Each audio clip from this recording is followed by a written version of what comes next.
Bienvenidos a un episodio más de Mi Humilde Opinión, el podcast donde hablamos de moda, estilo, tendencias, chismecito y un poco más. Y hoy toca un capítulo de verdad muy especial que me honra mucho hacer, que me honra mucho compartirles.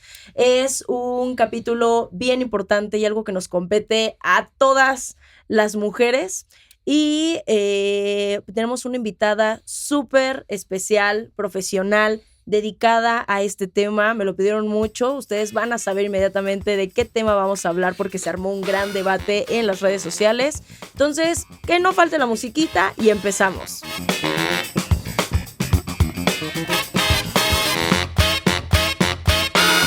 Muy bien, amigos. Pues el día de hoy vamos a hablar de todas esas dudas, malestares, problemáticas ginecológicas que ustedes me hicieron favor de compartirme, me dieron la confianza, se abrieron muchas de ustedes sus corazones, me comentaron sus problemáticas y como yo les dije, yo soy una completa ignorante en el tema y no quería venir solamente a platicar de lo que sufrimos las mujeres, sino de cómo podemos y qué podemos hacer para ayudarnos y para poder presentarnos próximamente en nuestras clínicas, con nuestros ginecólogos, qué decisiones tomar para que no estemos pasando por esto. Así que el día de hoy tengo la honra de haber invitado a la doctora Mariana Robles. Ella, bueno, ustedes me la compartieron un montón de veces, me dijeron que les encanta el contenido que hace, me dijeron muchas que se atienden ya con ella y dije, tiene que ser ella. Pero qué mejor presentación puedo dar yo que ella misma. Mariana, bienvenida y muchas gracias por estar aquí. Muchas gracias a ti, muchas gracias por el foro. Pues yo soy Mariana Robles, soy mujer, mamá de 2 niñas, soy una médica ginecóloga con perspectiva feminista. Wow. Inicialmente tengo estudios de medicina, soy médica cirujana y homeópata por el Instituto Politécnico Nacional, soy ginecóloga y obstetra por la Universidad La Salle y tengo un curso de alta especialidad en uroginecología, neurourología y urodinamia. ¡Wow! ¡Qué impacto! Bueno, Mariana, pues te cuento. Hace unos días estuvimos platicando con este tema que abrió el debate muy cañón sobre la menstruación, sobre si dar incapacidad los días en los que estamos menstruando algunas mujeres, que se vuelve algo incapacitante. Y pues alguien quiso dar su humilde opinión, un caballero que da las noticias y se armó realmente el debate de hasta qué punto los hombres deben opinar sobre nuestros problemas ginecológicos como mujeres. ¿Cuál es tu opinión al respecto? Yo creo que para tener una opinión hay que tener información. Y en este país, donde los hombres no están informados de los procesos que ocurren en los cuerpos sexuados como mujer, donde algunas mujeres ni siquiera tenemos información completa de lo que ocurre en nuestros cuerpos, dar una opinión desde un ser hombre que no tiene una experiencia al respecto, que nunca se va a tener que cuestionar qué ocurre durante su menstruación o que nunca va a tener que gestionar un dolor menstrual, me parece que tiene muy poco sustento. O sea, no hay ni siquiera un aspecto vivencial y tampoco hay un aspecto teórico de información adecuada. Yo seguí la noticia de este periodista al que mencionas, porque además él trae un discurso en el que aparenta ser empático y en el que aparenta que entiende los procesos, sin embargo, nunca permite la expresión de sus compañeras que le están diciendo que se equivocan algunos términos, nunca permite que ellas hablen de sus propias vivencias y él hace analogías absurdas como haciendo la analogía con una migraña o con una gripa o con una diarrea, cuando no es así. La menstruación es un proceso fisiológico y no patológico que ocurre en nosotras de forma mensual o periódica, y eso hace que este fenómeno, en especial en los cuerpos sexuados como mujer, tenga características muy peculiares. Y esa ignorancia ha hecho que lo poco que nosotras escuchamos sobre menstruación tenga una connotación negativa. Y más ahora que estamos hablando de dolor menstrual, antes siquiera de hablar de esos procesos como algo natural Era y un algo tabú incluso completamente. gozoso. Uh-huh. Era un tabú completamente y hemos visto cómo ha ido cambiando, pero aún así la conversación, ¿por qué la quieren determinar con un sustento médico, con estudios? ¿Tú cómo crees que se podrá determinar, en tu humilde opinión, la incapacitación para algunas mujeres? Ok, primero, esta nueva reforma de ley que están intentando autorizar, porque todavía es una propuesta, estamos en el segundo de 7 pasos que hay Correcto. que autorizar. Esta propuesta no solo habla de dismenorrea, que es el dolor con la menstruación, también habla de tener una licencia al año para poder ir a hacer una citología cervical y poder hacer detección oportuna de cáncer cervicouterino, para poder hacer una mastografía y hacer detección oportuna de cáncer de mama. Y para los hombres y personas con próstata hablan también de la oportunidad de tener un día de licencia para ir a hacer un examen prostático. Entonces, esta ley no solo está hablando de salud de las mujeres, está hablando de salud de la población en general, para empezar, porque si no empezamos a sesgar, ¿no?, el tema pensando que solo hay beneficios para la mujer y hay una idea muy errada de un embrismo que no es un feminismo, ¿no?, que no está gestionando salud solamente de los cuerpos de las mujeres.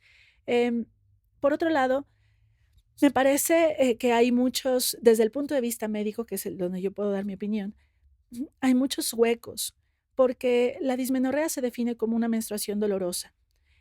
Una dismenorrea severa se define como una menstruación dolorosa e incapacitante, ¿no? Repercute en tu calidad de vida.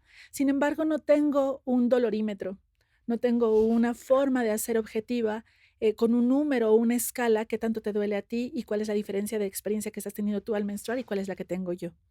El dolor es una experiencia completamente subjetiva y en un código de confianza, como tiene que ser una relación médica-paciente, yo le tengo que creer a mi paciente que le duele, ¿no? Claro. Ahora, hay 2 tipos diferentes de dismenorrea, una dismenorrea primaria y una dismenorrea secundaria, al menos así la clasifican los libros de medicina. La dismenorrea secundaria, y voy a empezar por esa porque es más fácil de entender, es un dolor que está secundario a una patología que hay detrás. Entonces, tengo un dolor porque tengo miomatosis uterina, un dolor porque tengo un endometrioma en el ovario, un dolor porque tengo una malformación uterina, y eso lo puedo documentar con un estudio, lo puedo documentar con un ultrasonido, se puede documentar con una resonancia magnética y yo entonces puedo justificar mi dolor y tener más fácilmente un aval médico para mi incapacidad o mi licencia menstrual. Ok. Sin embargo, patologías como la endometriosis es una patología muy difícil de diagnosticar. Los estudios más recientes dicen que las mujeres pasan entre 8 y 11 años antes de llegar a un diagnóstico. Porque para que te hagan el diagnóstico, primero, el personal de salud que tienes atendiéndote no tiene que desestimar tu queja, que es uno de los primeros obstáculos con el que la paciente se topa, porque se desestima el dolor o se normaliza el dolor porque eres mujer, tienes útero y te toca menstruar y entonces te toca que te duela, Correcto. porque hay muchos procesos en el cuerpo de las mujeres que están normalizados desde la patología. Si los hombres tuvieran dolor al eyacular, bueno, en el Oxxo venderían remedios para eso. Seguro. Pero en nosotras se ha ido desestimando el olor. Una vez que tienes a alguien que con empatía te da seguimiento a tu queja, ahora se trata de documentarlo. Y la endometriosis no es una patología fácil de documentar. No se hace con un ultrasonido tradicional, eh, a menos de que ya haya una complicación de la endometriosis, como un endometrioma, que es un tumor de endometriosis, ahora sí fácilmente lo vemos. Pero para hacer diagnóstico de endometriosis, tengo que hacer una resonancia magnética especializada en endometriosis, que sea interpretada por personal de salud capacitado en estudios de endometriosis. O una de las otras formas de diagnosticar es hacer una laparoscopía, que es entrar a quirófano, pasar por un proceso de anestesia y meter una camarita a través del ombligo para que yo pueda evaluar la pelvis y documente que hay focos endometriósicos. Entonces el proceso no suena fácil, ¿no? Llegar a una licencia menstrual donde te avale que te puedas ausentar del trabajo cada mes no suena algo fácil. Y ahora vamos a lo más difícil de documentar. Una dismenorrea primaria significa que el útero te duele sin una causa secundaria, ¿no? Sin una razón aparente. Y entonces, ¿cómo documento eso en un expediente médico legal en el que yo no tengo forma de tener ningún estudio que avale lo que la paciente está diciendo? Claro. Es su palabra contra la mía en un país misógino, feminicida, racista, clasista, en el que las mujeres no tenemos una voz fuerte, ni siquiera a veces para reclamar. Entonces, ¿cómo llego yo a obtener una licencia menstrual? En el entendido de que tenga yo, además, seguridad social, porque las únicas cartas que se autorizan expedir es por medio del IMSS y del ISSSTE. Entonces, si no trabajo para una empresa que me dé IMSS o ISSSTE, que en papel no tendría que pasar, pero pasa todo el tiempo en nuestro país, o si tengo un empleo que a lo mejor mi dismenorrea no es tan incapacitante, pero soy policía de tránsito y estoy parada 4, 6, 8 horas en medio del sol en una vialidad, ¿sabes? La experiencia de menstruar no es la misma para todas. Entonces, la idea de que las mujeres, todas en el país, nos beneficiemos de este tipo de modificación Es una utopía. todavía se antoja muy lejana. Y además a eso agreguémosle otras dificultades, como cuerpos con útero y con vulva que no tienen una expresión de género femenina, en la que va a ser mucho más difícil que el empleador o incluso el personal médico tenga la empatía para entender que ese hombre trans tiene dismenorrea, ¿no? Claro. Y además creo que una de las cosas que, si bien en cuestión legal estoy segura que debe haber como algunas rutas para crear una visualización positiva de las empresas con respecto a esto, también me queda la duda de qué tanto va a impactar en la posibilidad de acceder a un empleo cuando ya las mujeres tenemos una brecha salarial, una brecha de oportunidades, techos de cristal, y además muchas empresas no nos contratan por la posibilidad de embarazo. ¿Qué va a pasar ahora si tengo una licencia menstrual que me permite ausentarme cada mes? Sí, claro, no me sirves. O sea, te vas a estar ausentando cada mes por 3 días. Lo que tendríamos que ¿Cómo? hacer sería sensibilizar a las empresas para que entiendan el impacto positivo de la inversión en la salud de sus empleadas. Porque si la sociedad entendiera la importancia de priorizar a las mujeres en una sociedad en la que la mayoría del trabajo depende de nosotras, la mayoría de los cuidados de infancias, de adolescencias y de cuerpos en edad avanzada depende de nosotras, entonces una de las mejores inversiones que podríamos hacer como sociedad es invertir en la salud de las mujeres. Correcto. Justamente me platicaban en muchos de los casos que qué está pasando con esta insensibilidad justamente que se vive y que de hecho todas han percibido en todas las áreas de la salud, dígase en el IMSS, en el ISSSTE, como en instituciones privadas. ¿Qué está pasando? Y aquí esta ya es una duda personal, o sea que a lo mejor, ¿qué pasa desde la escuela, desde que estás estudiando para ser doctor? ¿Realmente existe esta cultura de la sensibilización y de la empatía generalmente, hacia otro cuerpo humano, hacia otro ser? No hay forma de replicar empatía cuando tú sufres violencia durante la formación.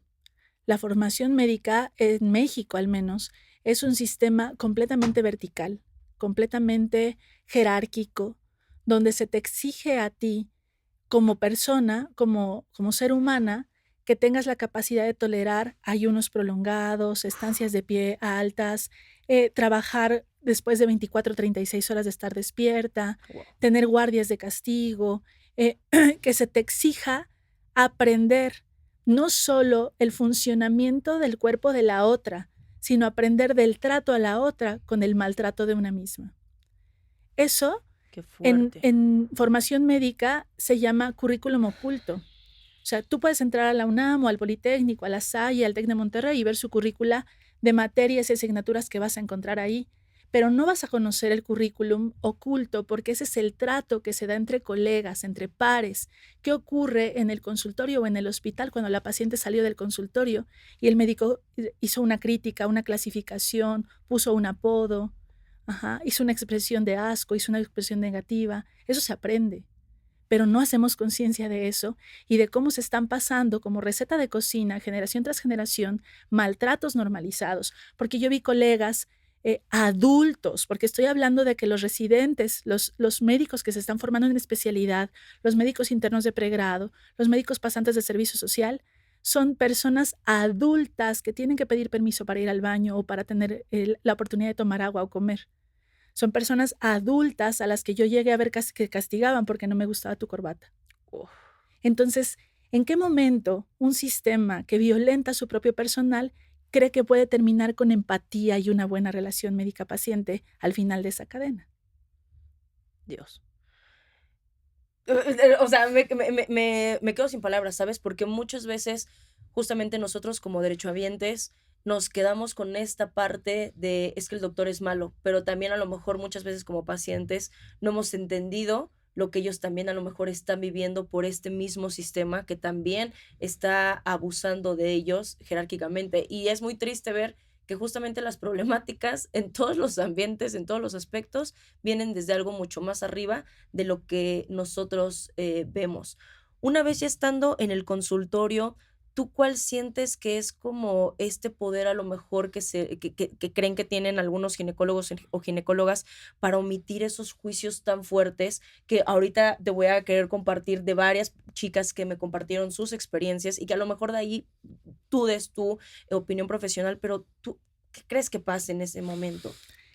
Históricamente, desde hace algunas décadas, y me atrevo a decir que un poco más, hay socialmente se encumbró a la figura médica.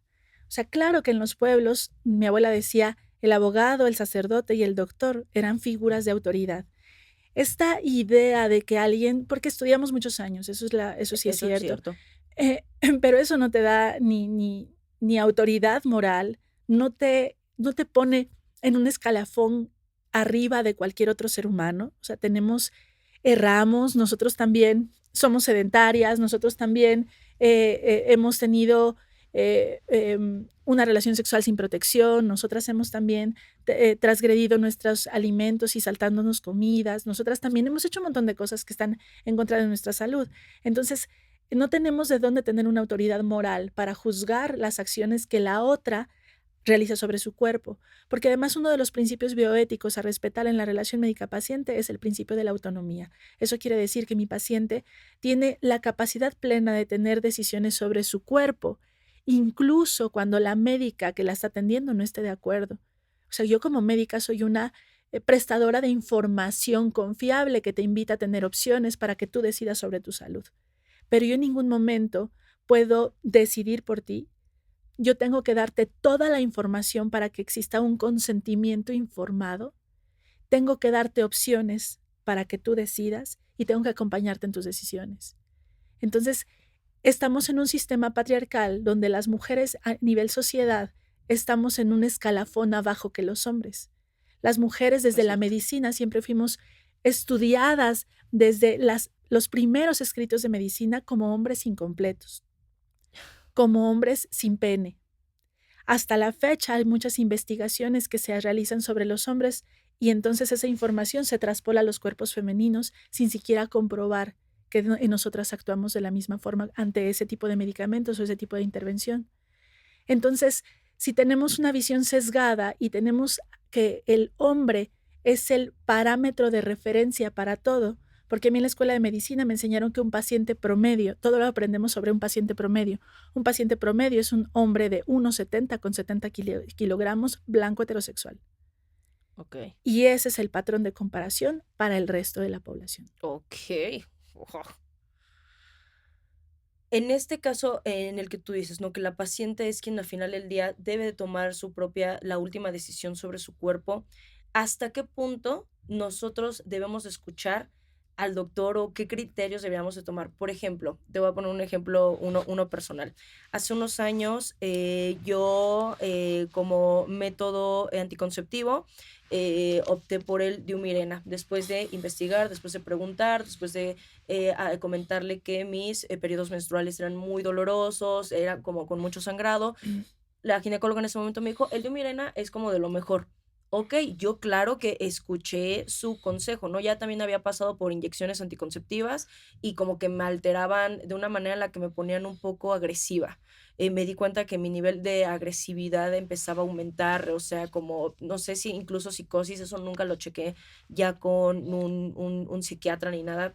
Yo sentía, ya después conforme lo que fui leyendo, pues vas descubriendo, ¿no? Que bueno, puedo tener esto. Entonces, bueno, opté por el Diumirena. Durante un año, durante todo ese año que tuve el Diumirena, tuve sangrados todos los días, así fueran gotitas, todos los días, no paré de sangrar y todos los meses tenía unas infecciones vaginales que, o sea, no, o sea, que ahí era todo, o sea, una cosa horrible, llena de flujo, de este famoso requesón que muchos les dicen. Yo realmente me sentía muy mal, anímicamente me sentía muy mal, no tenía hambre, o sea, noté un cambio drástico. Cuando yo voy a mi clínica, además esto, no, ese día no me lo puse en una clínica del IMSS, bueno, ahí ni te lo ponen para empezar, creo, solamente creo que para algunos casos. Me lo puse en una clínica privada. Cuando voy y me presento con la ginecóloga, lo primero que le digo es, por favor, quiero que me quiten el Diumirena, no me está funcionando, estoy sintiendo esto y esto y esto y esto. A ver, yo creo que estás exagerando. Me abre las piernas, me hace un tipo tacto sin preguntarme, hey, te voy a meter los dedos, ¿no? Y me hace la exploración con el espejo, no me acuerdo exactamente cómo se llama, pero bueno, con un espejo que se abre así, ¿no? Sin avisarme de, oye, ahí va, ¿no? O sea, golpe, no, es nada más, coloca la pierna aquí, coloca la pierna acá, y yo como, ok. Eh, Me revisa, es que yo no sé qué quieres, yo ahí yo no veo nada normal. Sí tienes flujo, pero pues eso ha de ser por malas prácticas sexuales, deberías de preguntarle a tu marido si eres única pareja. Y yo, perdón, o sea, y yo le dije, claro que es mi única pareja. Bueno, es que si tú supieras las historias que yo vengo aquí, o sea, no me importan las historias de las demás pacientes, o sea, vengo por esto, me siento mal. Mira, te voy a decir algo, el Dio Mirena es buenísimo, es de los más estudiados, es de los mejores y además sí es carísimo. ¿Por qué te lo quieres quitar? ¿Por qué lo quieres desaprovechar? Y yo, porque no me siento bien. Ven en 3 meses y si en 3 meses te sigues sintiendo mal, yo te lo quito. Y dije, ok, es su opinión profesional, voy a hacerle caso. Estuve los 3 meses sufriendo de esa misma situación, llegué así puntual a los 3 meses, esto no me funciona, me siento muy mal, quiero que me lo quite, me dijo que en 3 meses viniera, aquí está, no vengo con el acuse, no puedo creer que no lo aproveches, este aparato es carísimo, que no sé, que no cualquiera puede tener este lujo de tenerlo, bueno, que no le importa, o sea, todos yo lo pagué, ¿no? Me lo sacó, Mariana, literalmente, o sea, yo sé, pero se sintió como si mi cuerpo, o sea, se hubiera liberado de algo, me sentí como si ya, para ese entonces yo ya tenía mi primer hijo, sentí como si hubiera dado luz y sentí así algo, una paz. Pasó exactamente 27 días y volvió a caer mi periodo puntual y en cuestión de 3 meses ya se había regularizado, dejé de tener el flujo, dejé de tener infecciones, dejé de tener todo. Entonces, ¿en qué momento una como mujer debe de escuchar? ¿Crees que tenga que ver un poco con el instinto femenino? No, yo creo que va mucho más allá. O sea, antes de pensar en cuestiones eh, incluso emocionales o de instinto, yo creo que tenemos que entender que si yo soy una acompañante de tu salud, yo tengo la obligación de decirte los efectos secundarios que va a tener este dispositivo. Yo no te puedo presentar una opción como única opción. Y cuando te la presento, porque yo considero que para tu caso es la mejor ruta, te la presento con efectos negativos y efectos positivos. Porque cuando tú decides que aceptas el tratamiento que yo te estoy ofreciendo, estamos asumiendo los riesgos y los beneficios del tratamiento. Claro. Y entonces yo con plena conciencia de saber que un dispositivo intrauterino liberador de levonorgestrel, que se llama Mirena, que es el que te pusieron, tiene como efecto secundario que puede haber manchados intermenstruales, casi nunca rebasan las 12 semanas. Máximo 6 meses lo he escuchado, pero que si va más allá de eso, tenemos que investigar por qué estás manchando, porque no es un efecto normal del Mirena. Que si mi paciente tiene infecciones vaginales recurrentes, lo veo muy poco con el Mirena, pero existe la posibilidad. Y además entender la idiosincrasia de cada cuerpo. O sea, el Mirena puede ser la maravilla, para quién y para qué. Correcto. Siempre que hablamos de anticonceptivos, para mí es no satanicemos ningunos, para quién y para qué. Esta idea de que todas tenemos que entrar en el mismo molde, de que no hay una diversidad en la corporalidad, en la funcionalidad, en la ideología, en la sexualidad, en la expresión y además una individualidad en la forma en la que mi cuerpo se puede o no adaptar a una sustancia que a otra mujer le quede muy bien, es creer que todas podemos entrar en el mismo cajón. Y no es cierto. La verdad es que si todas pudiéramos responder como los libros dicen que tendríamos que responder, mi vida sería bien fácil como ginecóloga. O sea, yo no tendría por qué estar individualizando cada caso que entra a mi consultorio. Entonces creo que fue una falta de entendimiento de cuál es el rol que como médica debemos de fungir. Porque además, si tú vienes a mi consultorio pidiéndome que te quite un dispositivo, sí llego a indagar en cuál es el motivo.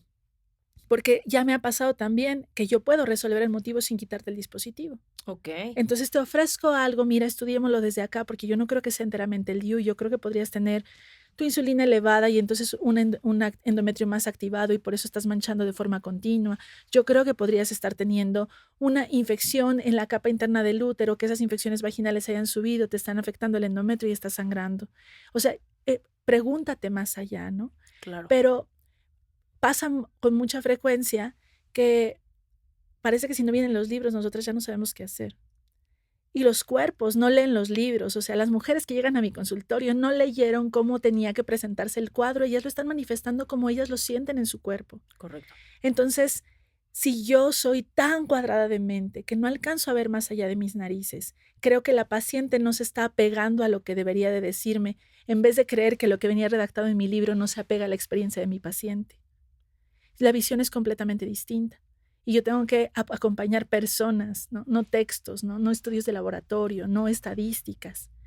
Y entonces creo que sí, acá lo que pasa mucho es que a las mujeres nos enseñaron primero a creer que tenemos que cuestionar nuestro instinto. Entonces yo llegué con una médica que no me hace sentido lo que me está diciendo, pero tal vez la que esté mal soy yo porque ella es la que sabe. Sí, Tal vez estoy exagerando, como cuando alguien te empieza a acosar y entonces crees que tal vez lo malinterpretaste, así es. ¿no? Mejor no quejarme, tal vez yo soy la que lo sentí raro el abrazo. Entonces nos tienen acostumbradas a apagar el instinto, ¿no? A expresar de una forma diferente y con más sumisión un enojo o un coraje que podría ser el motor de salir de ese consultorio y buscar una atención en otro lado.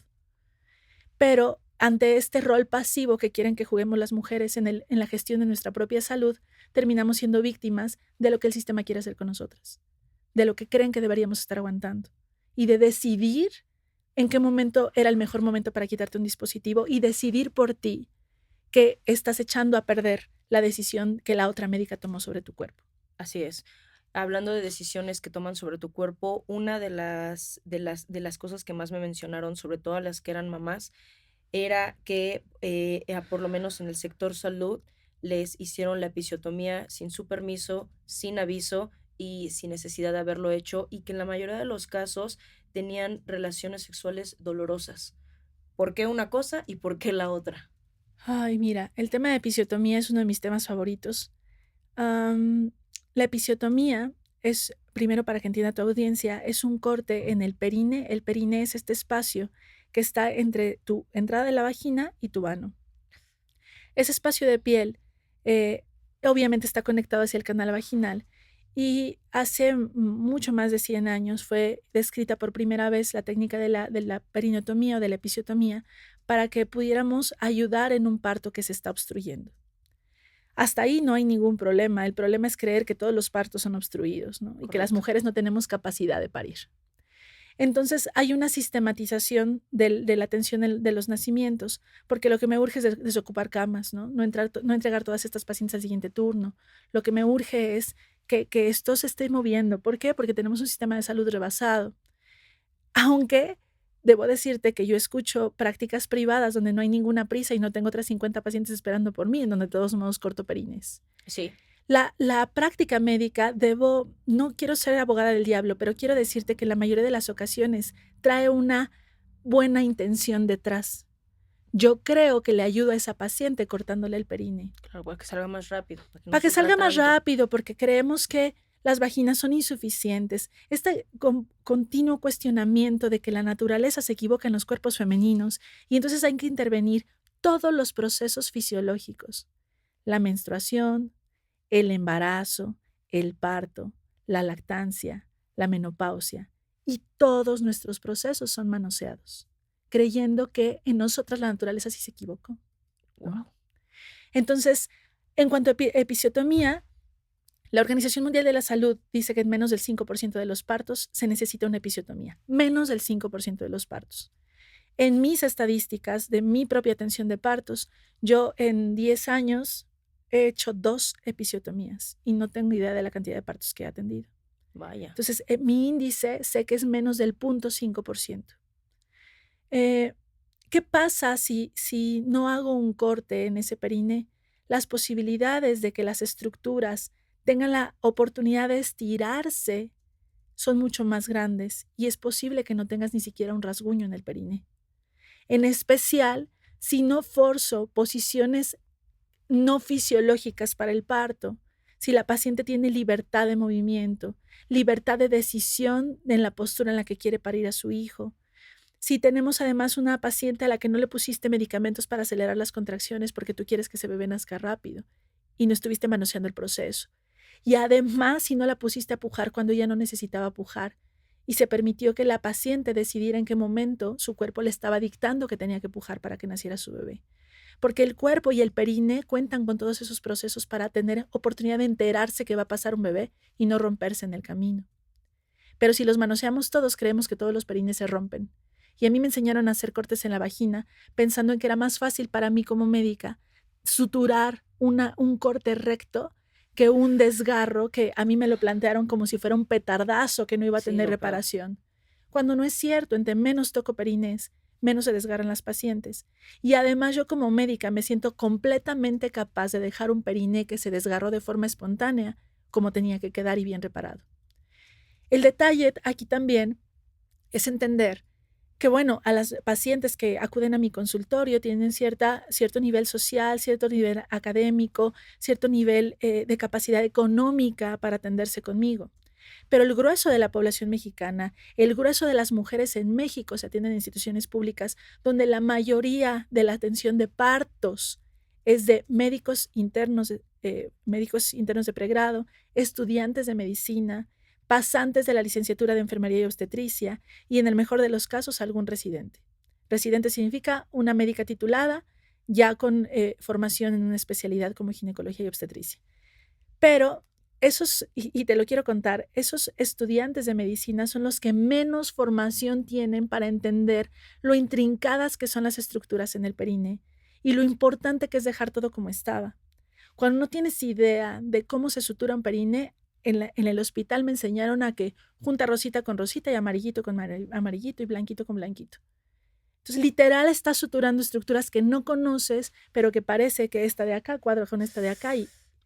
Y entonces el grueso de nuestras mujeres están teniendo cortes que tal vez no eran necesarios y que además están siendo reparados por personal de salud no calificado, con todas las repercusiones al resto de la vida que puede tener un perine que no está bien reparado. Sí, es lo que me decían, que muchas han pasado 2 o 3 años y siguen teniendo relaciones sexuales dolorosas. O incontinencia urinaria. También. O incontinencia a heces o a gases, que tiene una repercusión grave en la calidad de vida. Y eso, por ejemplo, ¿hay manera de atenderlo? ¿Hay manera de recuperarlo? ¿O ya te chingaste? Sí hay manera de rehabilitar siempre, sí hay manera de reparar. Obviamente, para mí la medida primaria es sacar las tijeras de los equipos de parto, porque nadie tendría por qué estar cortando perines a diestra y siniestra. Después, tener personal capacitado que atienda a nuestras mujeres. Y después de eso, tener el acceso a una rehabilitación de piso pélvico. En países como Canadá, por ejemplo, la seguridad social te ampara control prenatal, atención del nacimiento y rehabilitación del piso pélvico. Ahí termina el proceso. Sin embargo, en México no hay cultura de piso pélvico. No. La mayoría de las mujeres no han escuchado hablar del suelo pélvico, no saben a qué nos referimos cuando decimos suelo pélvico, y la mayoría de las mujeres estamos desconectadas de nuestra capacidad de contraer, de relajar, de disfrutar el piso pélvico. Y entonces veo un montón de pacientes con alteraciones urinarias, con alteraciones defecatorias, alteraciones sexuales. Wow. Una, justamente de las dudas que más tenían es esta concepción de que las infecciones vaginales están directamente ligadas a la limpieza, a la suciedad y a prácticas sexuales promiscuas. Muchos me decían que se han topado con cosas como, es que no se lava bien, es que debería de cambiar su ropa interior, si lava sus calzones, este tipo de cosas. Lo de las parejas, que le pregunten a su pareja si no tienen múltiples parejas sexuales. ¿Por qué? Y dentro justamente del mismo ámbito médico existen estos paradigmas a mi parecer, tan ignorantes, que una infección vaginal solamente se da por promiscua o sucia. Creo que no nos podría sorprender cuando entendemos que el sistema médico es un reflejo de la sociedad que tenemos.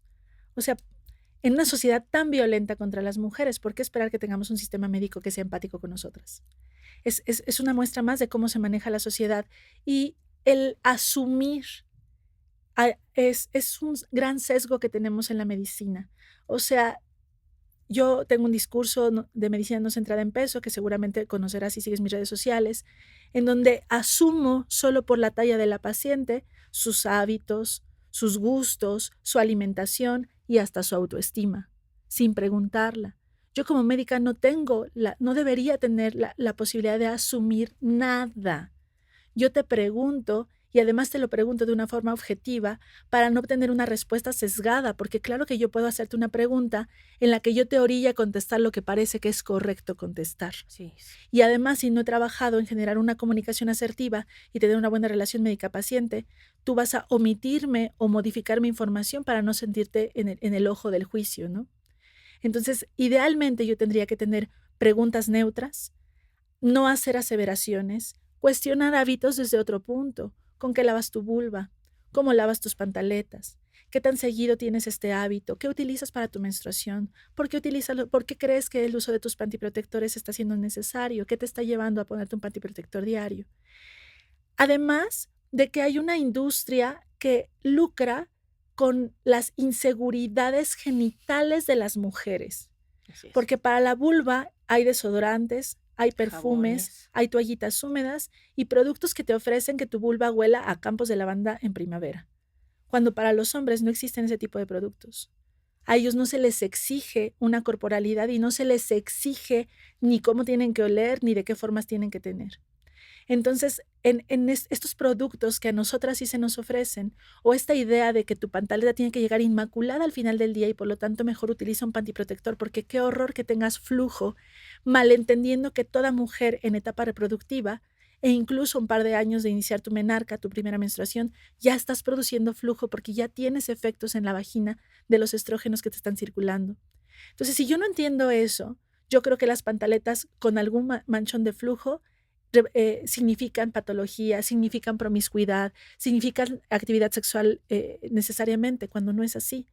Y entonces te vendo a ti, mujer, pantiprotectores, productos de limpieza, desodorantes, que van a afectar una mucosa tan sensible como la que es la vulva. Entonces tengo también un montón de mujeres teniendo síntomas genitales por la exposición a agentes químicos que les están irritando la vulva, provocando vulvitis de contacto y generando una alteración hormonal, porque la mayoría de las toallas sanitarias, los tampones, contienen sustancias que se llaman disruptores endocrinos, que son sustancias muy parecidas a tus hormonas que tienen la oportunidad de actuar en algunos lugares como ellas, pero que no son y que entonces bloquean a tus propias hormonas. Entonces, eh, la idea de que el estar más aseada me hace menos proclive a infecciones hace que yo tenga un montón de pacientes con síntomas secundarios al sobreaseo, que me dicen, yo no entiendo por qué tengo síntomas genitales o yo no tengo por qué tengo infecciones vaginales, porque además creemos que todo es infección. Nunca hablamos de irritación, nunca hablamos de dermatitis, nunca hablamos de líquen, de otras patologías de la piel de la vulva. Entonces las pacientes me dicen, yo no sé por qué tengo infecciones vaginales. Sí, soy súper limpia, me lavo 3 veces a la semana con sote, 2 días a la semana hago duchas vaginales con vinagre, estoy utilizando toallitas húmedas cada que voy al sanitario, estoy colocándome pantiprotectores diarios, Y tu pues es flora que por vaginal eso, acabada. y la protección de la piel y la grasa que está bien que esté ahí y los fluidos que está bien que estén ahí, pero el no conocer los procesos, y de eso tiene culpa el Estado y culpa la educación y culpa el no normalizar y mantener en secretismo muchos de nuestros procesos, hace que yo, en ese malentendido de lo que está ocurriendo en mi cuerpo, busque yo tapar ni siquiera síntomas a veces, sino rasgos de que mi cuerpo funciona, rastros de que mi cuerpo está funcionando bien, flujo que es de ovulación, flujo que está protegiendo a tu vagina. Wow. Yo, Muchas chicas me comentaban, ¿no? Que cuando ellas fueron a su primer chequeo, cuando empieza tu primera menstruación justamente, y esto se repetía ya también siendo adultas y todo, ¿en qué momento detectar que un chequeo puede ser una agresión sexual? Puede ser, una de ellas incluso me comentó que el doctor queriéndose hacer como, no sé, el chistoso, le dijo, ahora ponte tu pantaleta y con la pues, nalga desnuda le dio una nalgada. Y toqueteos que van más allá, o sea, que incluso lo sentían en el clítoris, que incluso lo sentían y que se quedaban congeladas con miles de pensamientos de no saber y que lo único que ellas hacían era ya nunca regresar ahí por este sentimiento. Pero, ¿qué pasa ahí? ¿Cómo lo podemos detectar? ¿Qué podemos hacer? Sí, mira, lo triste de esto es que ese tipo de violencias no son exclusivas de la consulta ginecológica, ¿no? Yo he tenido pacientes abusadas por su alergólogo, Wow. pacientes abusadas por ir al médico general por una infección en la garganta que terminaron desnudas y con el médico en la vulva. Primero tienes que saber que como paciente tienes derechos y que en una exploración te tienen que contar todo lo que van a hacerte antes de que te quites la ropa. Porque cuando ya te quitaste la ropa ya no estamos en igualdad de circunstancias y tú ya no tienes la misma capacidad de consentir. Okay. Y el consentimiento informado lo tienen que obtener antes de que te quites la ropa. Y entonces yo te explico que te voy a revisar la vulva, que vamos a revisar tu vagina con un espéculo vaginal, que voy a hacer un ultrasonido intracavitario y que voy a entrar por tu vagina y que después me gustaría tocar tu abdomen, tus mamas, tu cuello y tu espalda. Y entonces tú me autorizas a mí lo que voy a hacer. Después de eso tienes que saber que en cualquier exploración ginecológica tiene que haber a alguien más, una mujer más que esté como tercera en discordia, que si bien puede ser la asistente del médico, la enfermera, también puede ser tu mamá, también puede ser tu hermana, tu amiga o tu acompañante. Y que esa tercera en discordia está ahí primariamente para protección tuya e incluso para protección del doctor, porque alguien que tiene buenas prácticas, claro que no le molesta nada que alguien más atestigue lo que está haciendo. Correcto. En tercera, yo siempre que te toco explico paso por paso lo que vas a sentir y dónde voy a tocar. Y antes de tocarte los genitales, yo te estoy avisando en la pierna que me estoy acercando. Y tú tienes la capacidad, y se los digo a mis pacientes, te voy a explicar paso a paso lo que voy a hacer. Si te sientes incómoda, en cualquier momento me detengo. Y yo sé que suena obvio y muchas de ellas seguramente me voltean a ver con cara de claro que te voy a detener en caso de que sea necesario, pero para otras se los tengo que decir para que se sepan con el poder de hacerlo. Y no hay ningún tipo de maniobra que te deban hacer y que debas aceptar si no te explican cuál es la información que están obteniendo o cuál es el beneficio de realizar la maniobra. Y tú tienes plena capacidad de cuestionar cada procedimiento que te van a hacer en el cuerpo para saber los posibles efectos negativos que pueden ser incluso incomodidad o dolor y autorizarlos. Y si tú no quieres recibir algún tipo de procedimiento, cirugía, intervención, exploración, tienes plena capacidad de negarte sin tener que recibir represalias en tu contra al respecto. Porque aunque yo como tu médica crea que lo mejor que pudo haber hecho para ti era hacerte un ultrasonido vía vaginal y no por el abdomen porque no voy a obtener la misma información, si tú no quieres yo no tengo por qué hacerlo. Y yo no tengo por qué juzgar tu decisión porque es tu cuerpo y es el respeto a tu autonomía. Ok. Y hay libros, hay algunos recursos que después te hago llegar para que se los compartas a tu comunidad, en donde creo que desbloquearnos esa primer reacción que nos frenamos cuando nos sentimos incómodas es sumamente importante trabajarla. O sea, entender que mi voz pesa y que mi voz genera acciones y que mi voz y mi enojo es motor para salir de situaciones que me están generando peligro o algo. Peligro, o sea, ¿en qué momento te desactivas las alertas? ¿Cómo? O sea, ¿desde cuándo nos tienen socializadas? ¿Desde qué infancia nos tienen socializadas para apagarnos las alertas? Y para poder entonces ser objeto de lo que ellos quieren hacer con nuestros cuerpos. Y algo que quiero retomar, porque aunque lo mencionaste al principio, quiero mencionarlo ahorita porque no quiero que se me pase, mencionaste que también hay médicas que están siendo violentadoras. Sí. Y hay una respuesta a ello. Una, yo sobreutilizo la frase, el género no garantiza ideología.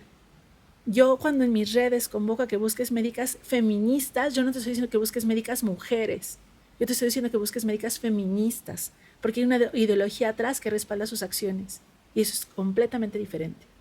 Y entender que el sistema médico es un sistema que fundaron ellos y que crearon ellos, y que las cualidades para ser médico las decidieron ellos, porque nosotras no podíamos estudiar, porque nosotras no podíamos ser médicas.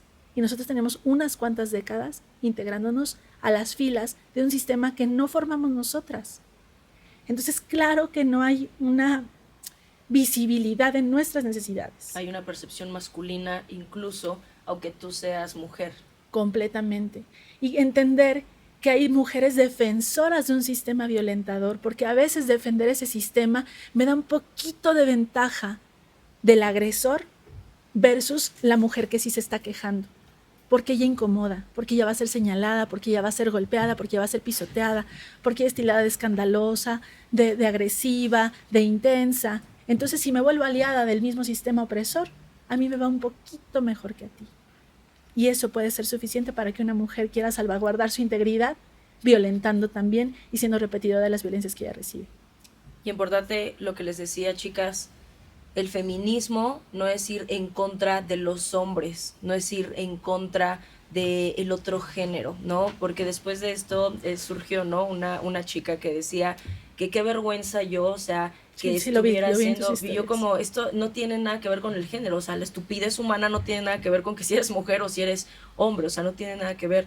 Y vean justamente este entendimiento, el feminismo no importa incluso si tú quieres defender al varón o si tú crees que esto es injusto, también está viendo por ti y por lo que tú sientes y por lo que tú piensas y por también hacia dónde vas.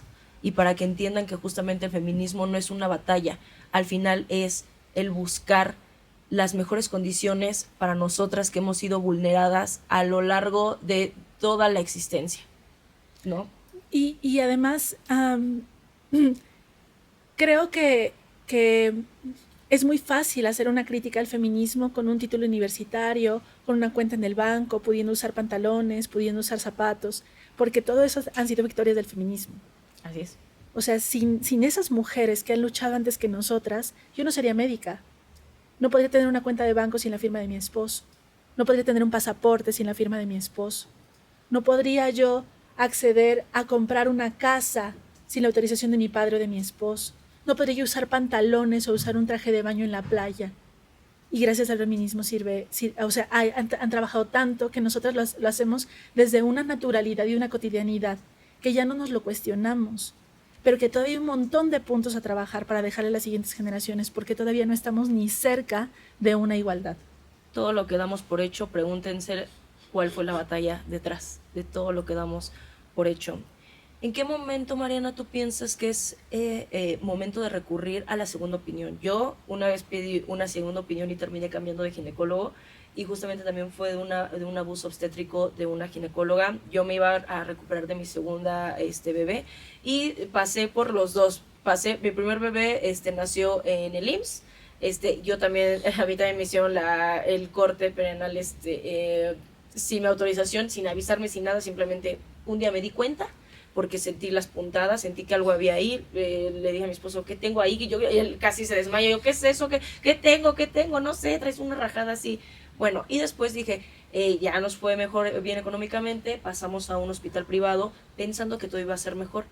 A las 38 semanas mi ginecóloga me dice, tu bebé se está quedando sin oxígeno y sin líquido amniótico, yo creo que lo mejor sería empezar a inducir el parto y en cualquier caso pues que te quedes. Y yo dije, yo pues como soy muy conspiranoica y para ello ya me había informado un montón, dije, esto me suena raro, dije, me suena que esta quiere que yo me quede hospitalizada porque va a ser más, o sea, ¿no? Y el seguro pues no va a cubrir, le dije, a ver, tengo que ver, pero sí me dio miedo pensar que Dalí, que es la segunda, pudiera morir dentro del útero, porque yo le dije, bueno, ¿cuál es el peor de los casos? Pues que tu bebé se quede sin oxígeno y muera, y yo, no, no, ¿cómo crees? ¿No? 38 semanas, y yo dije, a ver, pero el cuerpo de una mujer está listo para que incluso de la 40 a la 42 el bebé tenga que nacer, o sea, yo sí soy una persona que dentro de, como te digo, de lo que ignoro, pues me trato de informar porque tengo ahorita las capacidades, tengo el privilegio, tengo acceso a internet, o sea, como les digo, a veces es muy estúpido ten, tener las armas y no usarlas, no se escucha muy mal, pues tener los medios y no usarlos, ¿no? Para tu bien. Y ahí mi instinto de madre me dijo, ve a otro ginecólogo, le dije, no, yo no voy a inducir ahorita un parto, todavía me quedan 4 semanas por naturaleza, o sea, mi cuerpo, yo me siento bien, no, no me está dando el bebé ninguna indicación de que está mal. Le dije, pero no sé, vamos a pedir una segunda opinión.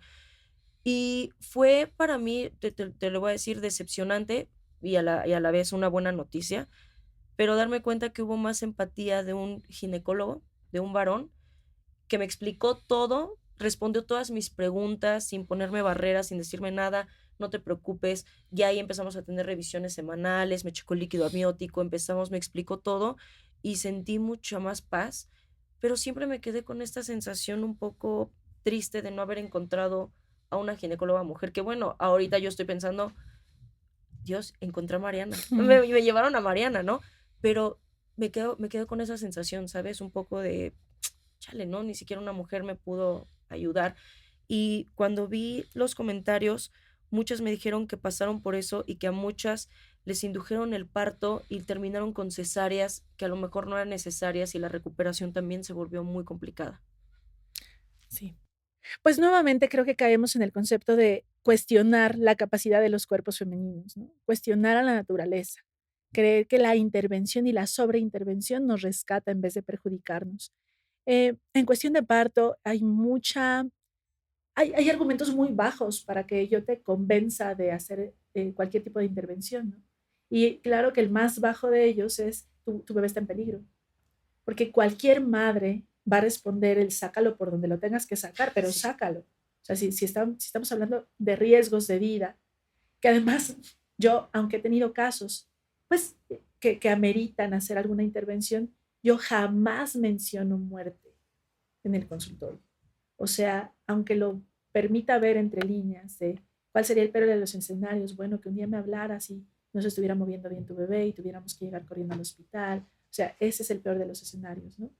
Eh, Porque decirle a una mujer que además está cargando con una vida de la cual es única responsable, porque tú eres responsable de que ese bebé reciba nutrientes, de estar al pendiente de los movimientos, de verificar que no se haya roto la fuente, de estar vigilando que no haya un sangrado. O sea, eres la única responsable.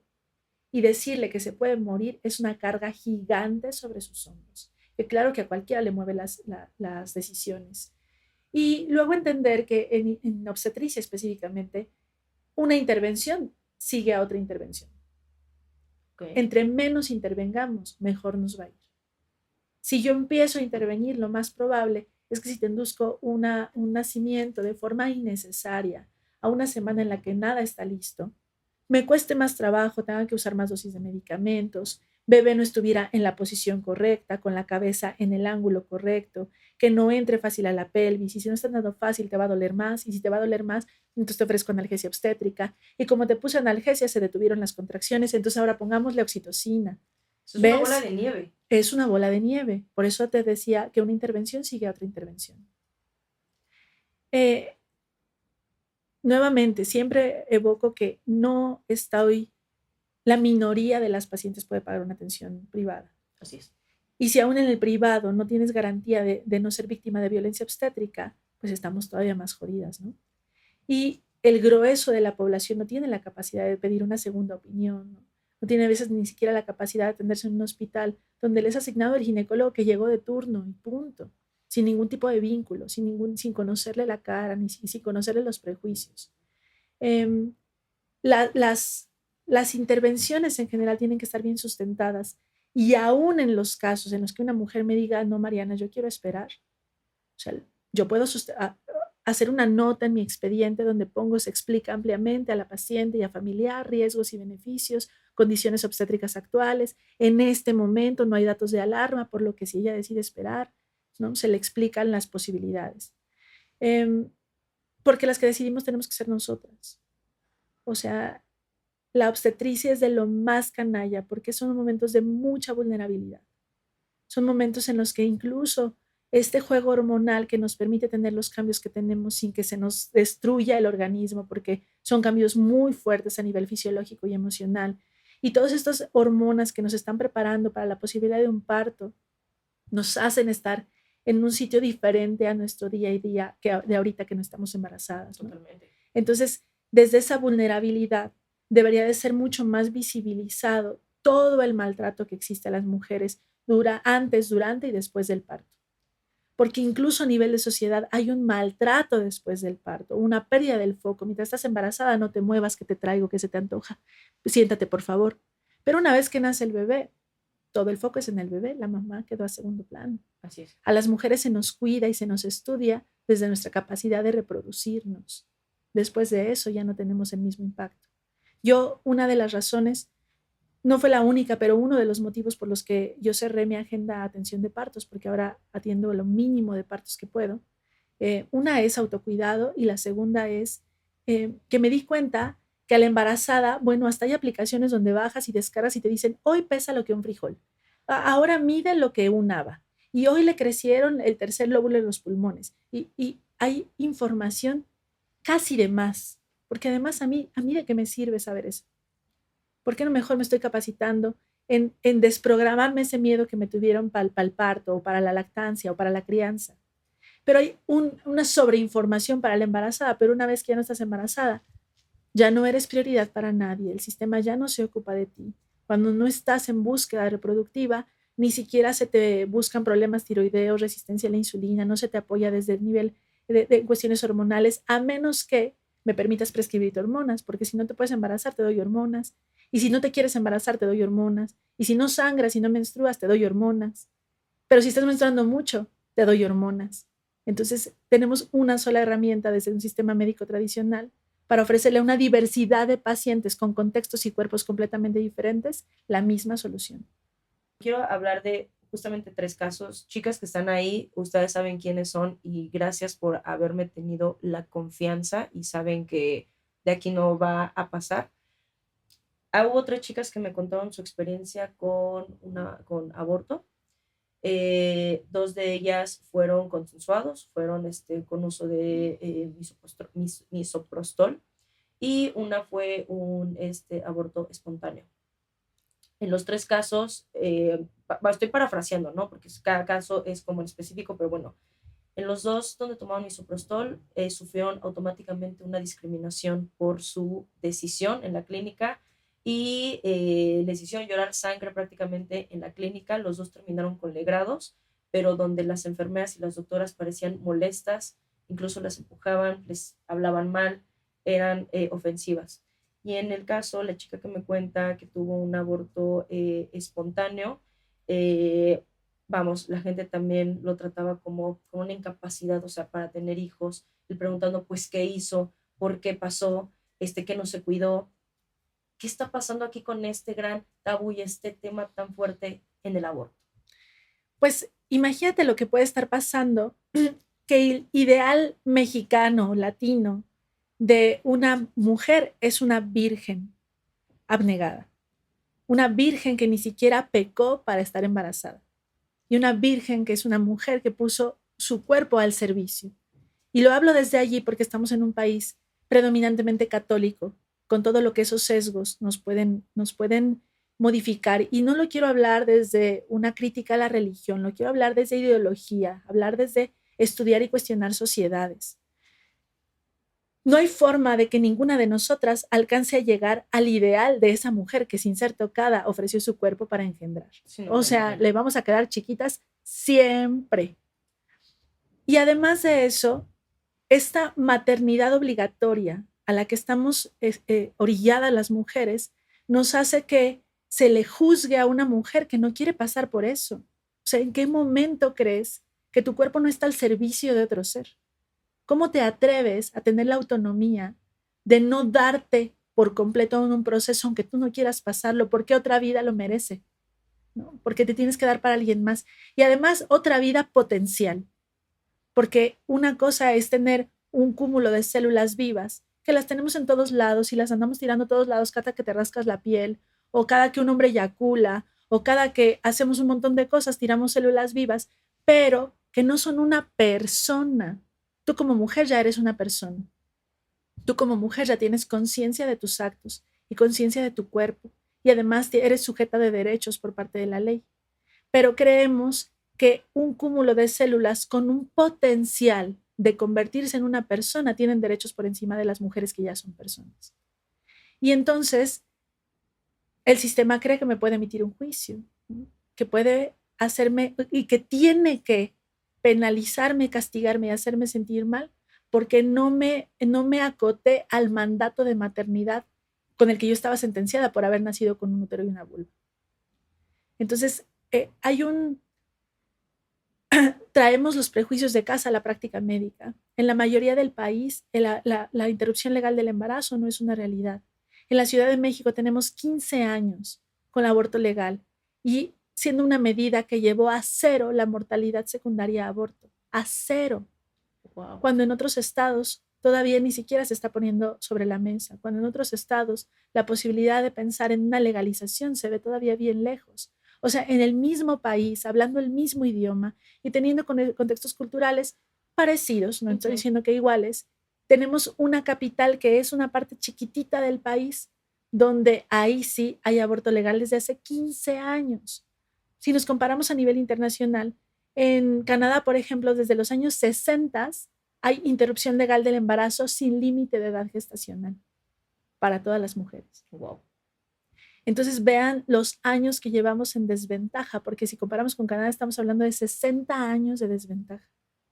Las mujeres toda la vida han abortado, desde toda la historia de la humanidad, y las mujeres siguen abortando en el día a día, porque seguimos estando en un país donde no se nos permite un ejercicio seguro de nuestra sexualidad, donde los hombres todavía negocian muchísimo ponerse un condón, donde si eres mi mujer y ya estamos casados, ¿por qué me voy a poner condón contigo? ¿Qué prácticas tienes? ¿No? ¿Con quién? Claro. O sea, se nos cuestiona la solicitud de un ejercicio seguro, pero cuando tenemos el efecto secundario de no tener un ejercicio seguro de nuestra sexualidad y estamos embarazadas, ahora se nos penaliza si decidimos no estar allí. Hay muchísimo que hacer en cuestión de la visibilización de la mujer como una persona capaz de decidir y entender la autonomía en toda la expresión de la palabra y en todos los sectores. Mariana, yo, y como lo platicamos, podríamos estar hablando y nos podría estar instruyendo en esto por horas, pero tú, ¿qué consejos podrías darle a las personas que definitivamente están escuchando este podcast? Están desde un privilegio, pero a lo mejor, ¿cómo podrías, a lo mejor, qué consejo le podrías dar a ellas para que le pasen a las nuevas generaciones? ¿Qué consejo le puedes dar, tú podrías dar para, no sé, imaginar que las cosas pueden mejorar? ¿Y qué consejos puedes dar para que las mujeres tomemos mejores decisiones ginecológicas? Bueno, primero tengo mucha confianza en las nuevas generaciones, ¿no? Mis hijas, seguramente tus hijas van a tener una realidad muy distinta, una Sí. instrucción y un acceso a la información muy distinto. Yo hubiera amado que alguien me hablara del feminismo antes de cumplir 30 años, porque me hubieran ahorrado muchas penas y muchas lágrimas y muchas violencias. Eh, pero creo que el alzar la voz, las que podemos alzarla, es muy importante. Visibilizar las violencias, no tener miedo de incomodar, no tener miedo de señalar, no tener miedo de decir en voz alta lo que nos tiene incómodas, porque de otra forma, sin visibilizar el problema, no podemos encontrar soluciones. Si no se incomoda una, no se puede mover. Entonces, incomodar es importante, señalar el problema es importante, hay que abrir la herida para que se note bien y saber cómo sanarla. Y después, un respeto a la queja de la otra. Mi realidad es mía y la de ella es otra. Y de lo que ella se queje, yo le tengo que respetar. Y cuando yo no soy parte de una población discriminada, yo me tengo que callar y escuchar. Si yo no tengo un cuerpo grande, yo me callo y escucho a las compañeras de cuerpo grande cuáles son sus propias violencias y las apoyo. Si yo no soy una mujer racializada, yo me callo cuando las mujeres racializadas hablan y entonces apoyo su causa. Si yo no soy un hombre trans, si yo no soy una mujer trans, yo me callo cuando ellos hablan y entonces apoyo su causa. Entender y validar la queja de la otra porque no viene desde el contexto que yo tengo es sumamente importante para no dividirnos y luchar sobre el mismo bando. Y no dejar de hablarlo, o sea, estos espacios, la marcha que viene, los foros que abrimos, el contenido que compartimos, porque mi contenido cada vez es más francamente feminista, salpicado de ginecología, nos permite visibilizar violencias que no conocíamos, que no habíamos visto, que habíamos normalizado. Cuando escuchamos en la historia de la otra nos podemos ver reflejadas. Entonces, no dejar de hablarlo, no dejar de hablarlo entre nosotras, no dejar de hablarlo con las infancias para que seamos motor de cambio. Excelente. Chicas, de verdad, no dejen de seguir, por favor, a la doctora Mariana. Muchísimas de ustedes ya la siguen, me la recomendaron, me dijeron, Ale, vas a aprender un montón de ella, tienes que invitarla. Definitivamente tenías que estar aquí. Yo apenas llevo un año, llevo como, no, como 2, 3 años hablando, escuchando del feminismo. O sea, imagínate, o sea, es algo, y eso por la apertura de las redes sociales, eso porque cuando te metes, efectivamente, y yo apenas estoy en vías de aprenderlo, de sumarme, de hacer cosas, y he visto cómo la gente, conforme más quiero abrir la voz, yo lo hablo muchas veces incluso desde el lado de la moda, donde también hay mucha, o sea, muchas cosas de las que se tienen que hablar y aún así la gente, a las mujeres les sigue molestando, pero sé que al final de cuentas, como dices, todas vamos hacia el mismo camino desde lo que nosotros podemos dar. No sabes cómo te agradezco, Mariana, de verdad, que hayas querido compartir este espacio conmigo, que estés compartiendo tu voz, que estés compartiendo esto tan importante y seguramente van a pedir un segundo, un tercer, un capítulo de esto para hablar y compártanlo, amigos, compártanlo. En especial les pido que lo difundan, que lo compartan, porque hay cosas bien bonitas, bien interesantes y bien importantes que la gente, que las mujeres tienen que saber. Muchas gracias, Mariana. Muchas gracias a ti, siempre, siempre atenta a los foros donde me abren espacio y agradezco mucho que hagas resonar el mensaje más fuerte. Muchas gracias. Amigos, no se olviden, de todos modos ya saben que la voy a compartir en mis redes, pero estás como doctora Mariana Robles en Instagram. Y Facebook, nada más. Instagram y Facebook. ¿Ok? Nada, Mix, no se olviden de escucharnos en todas las plataformas, de compartirlo, de dejarnos los comentarios, qué les pareció, qué más quieren ver, qué quisieran platicar, a lo mejor en un próximo capítulo. Y nos escuchamos en un siguiente episodio. Tengan muy bonita semana.